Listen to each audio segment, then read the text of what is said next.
क्षेत्रलाई एकाले जनमत सङ्ग्रह जसरी पनि हेरिएको छ र यो क्षेत्रको रिजल्टले जेन्जी आन्दोलन ठिक या बेठिक थियो भनेर पनि निर्धारण गर्नेछ। अधिवेशनबाट ओलीलाई नै जिताएर एमाले दास र लासको पार्टी भएको आरोप खेपिरहनु पर्दा ओलीलाई फेरि पनि जिताएर झापालाई पनि लास र दासको जिल्ला हुने छुट छैन। झापालीहरू एकदमै बाठा छन् भनिन्छन्। कतिको बाठा रहेछन् भन्ने कुराको टुङ्गो यो चुनावले नै गर्नेछ। जे होस्, ओली र बालेन दुवै झापाबाट उठे भने एकजनालाई प्रधानमन्त्रीको रेसबाटै हटाइदिने भिटो पावर यो पटक झापालीहरूसँग छ।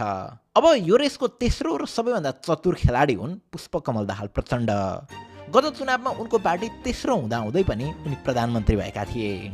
अघि नै मैले भनेको थिएँ नि, यो रेस कोर्स र यी खेलाडीहरू त देखिने मात्र हुन्, भित्री खेलाडी र खेल मैदान अर्कै छ। त्यो खेल मैदानको बारेमा प्रचण्डभन्दा बढी अरू कसलाई थाहा होला र। सधैँ तेस्रो पार्टी हुँदै पहिलो र दोस्रो पार्टीलाई आफ्नो इसारामा नचाउने पात्र हुन् प्रचण्ड।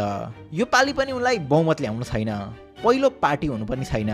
बस उनी यति सिट ल्याउन चाहन्छन् जसले उनको प्रधानमन्त्रीको दाबी पुगोस्। अङ्कगणितको यो संसदीय खेलका सबैभन्दा एक्सपिरियन्स र चतुर खेलाडी उनी नै हुन्।